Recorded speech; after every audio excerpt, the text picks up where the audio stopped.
Welcome to the Daily History Chronicle. Each day, we travel back to discover a pivotal moment that changed the world. These aren't just dates and facts.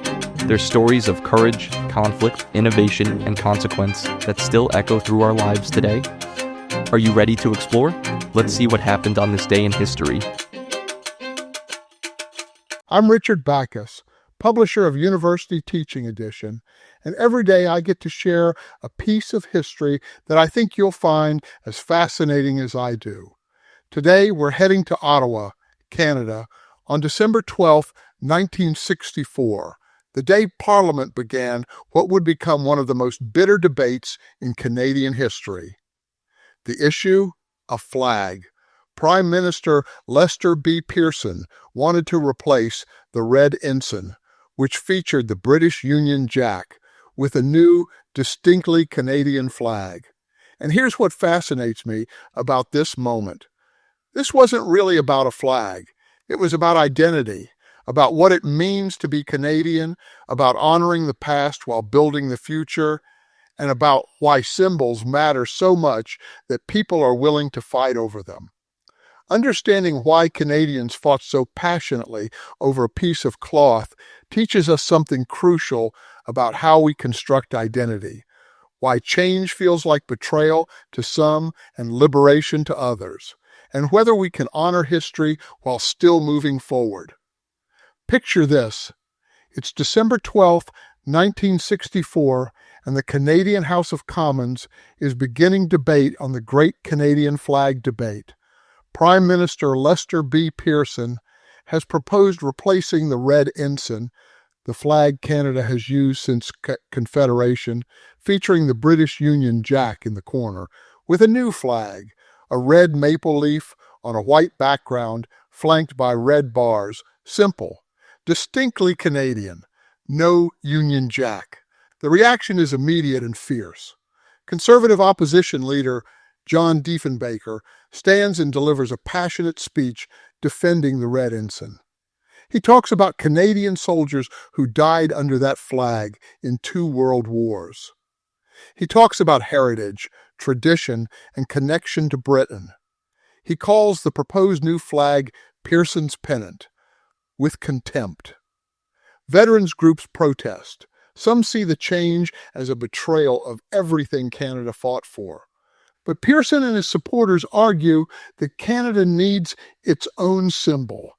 It's nearly a century after Confederation, and it's time to have a flag that's uniquely Canadian. That French-speaking Canadians don't see themselves in the British Union Jack. Canada is becoming its own nation, not just a British dominion, and deserves a flag that reflects that independence.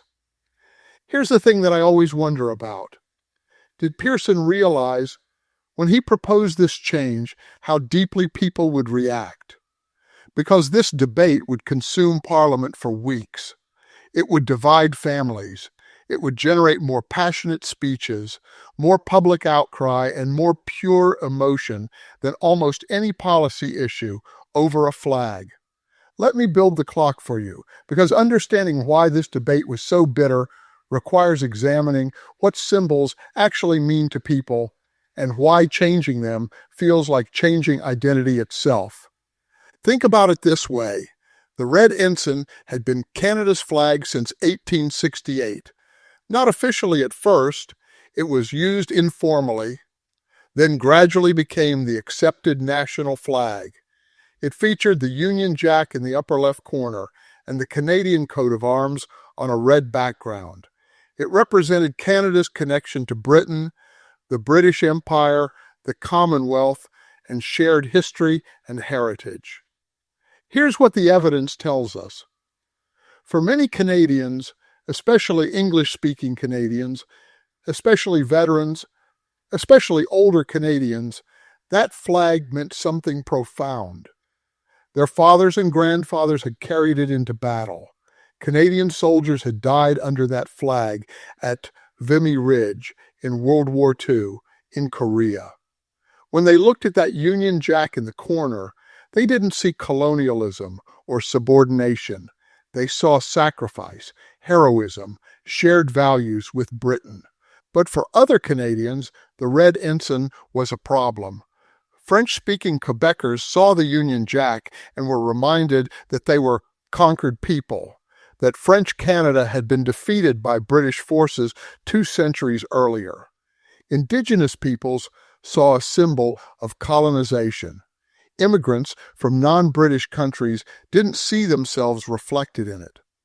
To them, the Red Ensign said, Canada is fundamentally British, and they weren't British. Think about the machinery of national identity Pearson was trying to change. A flag isn't just fabric, it's a symbol that tells a story about who you are. When you see your flag, you're supposed to feel, that's me, that's my country, that represents my values, my history, my identity. But what happens when different people see the same flag and feel completely different things? When some see honor and sacrifice, and others see exclusion and colonialism? When does the symbol that unites some people alienate others? I find myself thinking about the position people were in during this debate. The veterans who'd fought under the Red Ensign, they weren't being unreasonable. That flag represented their comrades who didn't come home.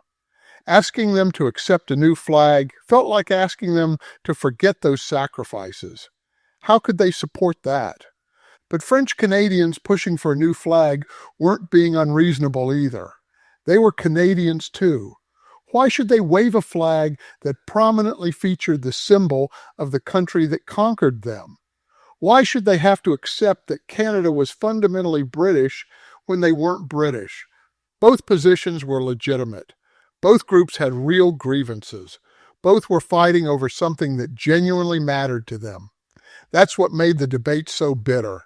Nobody was obviously wrong. Now here's where my investigator's training becomes crucial, because the actual debate reveals something important about how these symbolic conflicts play out. The debate lasted for weeks. 33 days of parliamentary discussion, filibusters, passionate speeches, accusations of betrayal on one side, charges of colonialism on the other. Diefenbaker fought it with everything he had. Pearson eventually used closure, a parliamentary procedure to end debate and force a vote, something that, in turn, became controversial. The evidence shows that public opinion was divided. Polls varied, but roughly speaking, English-speaking Canadians were split, while French-speaking Canadians strongly supported the change. Veterans groups organized protests. Some claimed changing the flag dishonored the war dead. Others argued that the best way to honor those who died for Canada was to give Canada its own distinct symbol. Think about what this reveals about symbolic conflicts. Nobody's material circumstances changed based on which flag flew. The economy didn't depend on it. National security wasn't at stake. People's daily lives would be essentially unchanged, but the emotional investment, the identity investment, that was massive. And here's what troubles me. We often dismiss these conflicts as just symbolic. We say, it's just a flag, or it's just a name, or it's just a statue. But to the people involved, symbols aren't just anything. Symbols are how we tell ourselves who we are. Changing symbols means changing identity stories, and people fight to defend their identity stories. We're still having versions of this exact same debate today, and I think this is where the story gets especially relevant for us right now. Look at contemporary conflicts over symbols, Confederate monuments, team names and mascots, national anthems, historical building names. Every single one follows the pattern of the Great Canadian Flag debate. One group sees heritage and honor, another group sees oppression and exclusion. Both sides are deeply invested. Both feel the other side doesn't understand what's at stake. Here's what fascinates me. The arguments haven't changed in 60 years. When people oppose changing symbols, they talk about honoring history, respecting sacrifice, and not erasing the past. When people support changing symbols, they talk about inclusion, acknowledging harm, and moving forward. The specifics change, flags, statues, names, but the fundamental conflict remains the same. Think about it. The debate over Confederate monuments in the United States mirrors the Canadian flag debate almost perfectly. Defenders say, these monuments honor soldiers who died. It's about heritage, not hate. Removing them erases history. Critics say these monuments celebrate people who fought to preserve slavery. They were erected to intimidate black citizens. They represent values we should reject. Both sides are talking past each other because they're having different conversations. One side is talking about their identity story, their ancestors, their heritage, their connection to the past. The other side is talking about whose identity stories get told in public spaces, who gets honored, who gets excluded, whose pain is acknowledged. The pattern repeats with team names. When Washington changed their football team name from one that was a slur against Native Americans, the reaction followed the script. Some said, tradition matters. We're honoring warriors. It's political correctness gone mad. Others said, you can't honor people by using a slur. If Native Americans say it's offensive, listen to them. Here's what the evidence from Canada's flag debate tells us. These conflicts are resolvable, but resolution requires several things. First, the leadership is willing to make the change despite fierce opposition. Pearson pushed through the maple leaf flag, even though it nearly cost him politically. He decided Canada needed a unifying symbol more than it needed to avoid conflict. Second, time. The flag debate was bitter in 1964, but by the 1990s, the maple leaf was beloved by virtually all Canadians, including many who'd opposed it. Veterans who'd hated it came to accept it. The new flag became so thoroughly part of Canada's identity that most young Canadians don't even remember the Red Ensign. Third, creating something that represents a broader identity. The maple leaf worked because it was distinctly Canadian without excluding anyone. It wasn't French or English or Indigenous. It was simply Canadian. That's harder with some symbols than others. I find myself thinking about this a lot because we're terrible at managing these transitions. We either ignore legitimate concerns about exclusion, letting symbols persist that alienate significant portions of the population, or we change symbols in ways that feel like attacks on people's identity and heritage.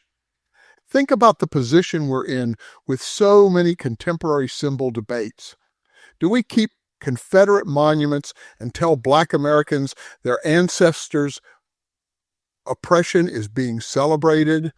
Or do we remove them and tell white Southerners their ancestors are being condemned?